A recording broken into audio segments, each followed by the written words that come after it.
السلام علیکم عزیز طلبہ، آج ہم گفتگو کر رہے ہیں غلام عباس کے افسانے اوور کوٹ پر۔ یہ ایک مشہور افسانہ ہے۔ یہ نہ صرف غلام عباس کا مشہور افسانہ ہے بلکہ اردو ادب کا ایک شاہکار ہے۔ اس کے تراجم مختلف زبانوں میں ہو چکے ہیں اور یہ پاکستان میں انگریزی اور اردو نصاب میں طلبہ کو اسکولوں اور کالجوں میں پڑھایا جاتا ہے۔ او لیول میں اوور کوٹ کا سوال شامل ہے، اور اوور کوٹ پر بات کرنے سے پہلے ہم تھوڑی سی بات غلام عباس پر کر لیتے ہیں۔ غلام عباس ایک ایسا افسانہ نگار ہے جو بات کی اہمیت کو اجاگر کرنا جانتا ہے۔ دوسرے لفظوں میں یہ کہوں گا کہ جو چھوٹی بات کو بڑا بنانے کا فن جانتا ہے۔ اوور کوٹ ایک ایسی کہانی ہے جس میں صرف ایک مرکزی کردار ہے اور پوری کہانی اس کردار کے گرد گھومتی ہے، اور یہ کردار غلام عباس کے شاہکار کرداروں میں سے ایک ہے۔ افسانے کا آغاز جب ہوتا ہے تو وہی نوجوان جو اوور کوٹ پہنے ہوئے ہے وہ کلب چوک کے سامنے مال روڈ پر چلتا ہے، ڈیوس روڈ سے مڑ کر مال روڈ کی طرف خرامہ خرامہ چلنا شروع کر دیتا ہے۔ سردی کا موسم ہے اور مال روڈ پر ٹھنڈی ہوا انسان کی برداشت سے باہر ہے، لیکن وہ جو نوجوان ہے وہ اس تمام ماحول اور سردی اور اس کی شدت سے بے نیاز ہے اور چلتا جا رہا ہے۔ اور غلام عباس نے اس کو جس رنگ میں دکھایا ہے، جس طرح اس کا سراپا بیان کیا ہے، وہ دیکھنے کے قابل ہے، بلکہ سمجھنے کے قابل ہے، سننے کے قابل ہے۔ غلام عباس اس کی مونچھوں کی باریکی، اس کے کوٹ کے جمے ہوئے کالر اور کوٹ کے نیچے شرٹ کے جمے ہوئے کالر، اور اس کے علاوہ ہاتھ میں پکڑی ہوئی چھڑی، اور اس کے چلنے کا انداز، اور جس طرح وہ دنیا سے بے نیاز چل رہا ہے، تو سب سے پہلی بات جس پر ہم زور دے سکتے ہیں وہ ہے کردار کا سراپا۔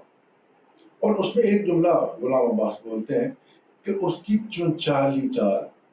یہ ایک نئی ترکیب ہے، چنچالی چال، یعنی اس کی چال میں، اس کی انداز میں، چلنے کے انداز میں ایک بانک پن ہے، ایک بانکا نوجوان میں لگتا ہے۔ یہ چنچالی چال کا لفظ استعمال کر کے غلام عباس نے اپنی بات میں زیادہ خوبصورتی پیدا کی۔ وہ کردار چلتا ہوا مال روڈ پر پہنچتا ہے۔ یہ کردار مال روڈ پر جیسے جیسے آگے بڑھتا ہے تو اسی طرح غلام عباس مال روڈ کا اور لاہور کا نقشہ ہمارے سامنے پیش کرتے ہوئے نظر آتے ہیں، اور وہ پاکستان بننے سے پہلے اور کسی حد تک پاکستان بننے کے بعد کا وہ مال روڈ ہے، وہ لاہور ہے جو غلام عباس اوور کوٹ دکھا رہے ہیں۔ وہ بانکا نوجوان کبھی ایک بینچ پر بیٹھتا ہے اور بلی کے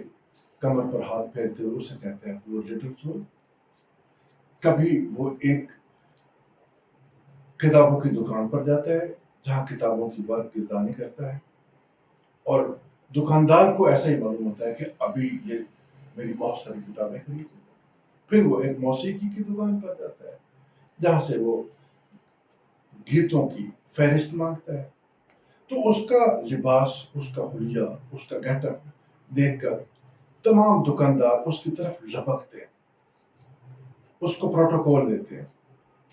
اور اس کے آگے پیچھے ہوتے ہیں، اور یہی سمجھتے ہیں کہ بہت اہم گاہک ہے، ہم سے بہت زیادہ چیزیں خرید کر۔ اور سب سے دلچسپ جو مکالمہ اس کا ہوتا ہے وہ قالین کی دکان پر ہوتا ہے۔ قالین کی دکان پر جا کر جب وہ مختلف رنگوں کے ایرانی قالین کا اپنا مشاہدہ کرتا ہے، دیکھتا ہے، تو دکاندار جو کہ اس دور کے لباس میں ملبوس ہے، جس نے عبایا پہنا ہوا ہے، چوگا پہنا ہوا ہے اور اوپر پگڑی پہنی ہوئی ہے، وہ بھاگتا ہوا اس کے پاس آتا ہے اور اسے کہتا ہے آپ مجھے بتائیں، میں آپ کو ان کی تفصیل بتاتا ہوں، ان کے بھاؤ بتاتا ہوں۔ اور پھر اس کو وہ کہتا ہے نہیں شکریہ، لیکن وہ کہتا ہے نہیں جناب آپ کی اپنی دکان ہے۔ تو اس ہر جگہ پر جہاں جہاں غلام عباس اس نوجوان کو لے جاتا ہے، وہاں وہاں غلام عباس نے اس کے ساتھ جتنے بھی واقعات پیش کیے ہیں وہ اس کی شخصیت کا حصہ اس لیے بنتے جاتے ہیں کہ غلام عباس نے اس کو گیٹ اپ، اس کو لباس ایسا پہنایا ہے جس کی وجہ سے لوگ اس کی طرف لپکتے ہیں۔ آغاز میں جب وہ چڑھا تھا مال روڈ پر تو ایک ٹیکسی والا بھاگتا ہوا اس کے پاس آتا ہے، جسے وہ چھڑی سے نو تھینکس کہہ کر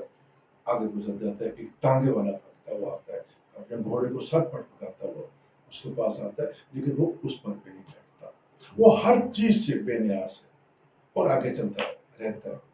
اور آخر کار ایک نوجوان جوڑے کا وہ پیچھا کرتے ہوئے ان کی گفتگو سنتا ہے، اور وہ نوجوان جوڑا جو گفتگو کر رہا ہے اس میں اس قدر دلچسپی وہ لیتا ہے کیونکہ وہ اس کی دلچسپی کے مطابق گفتگو اس کو ملتی ہے۔ وہ پیچھے مڑ کر دیکھتے ہیں تو وہ تھوڑا رکتا ہے کہ کہیں مجھ پر اعتراض نہ کر، لیکن جب وہ تھوڑا آگے چلے جاتے ہیں جی پی او چوک پر تو ان کو بھاگ کر پکڑنے کی کوشش میں ایک ٹرالی کے نیچے آ جاتا ہے جو کہ اینٹوں سے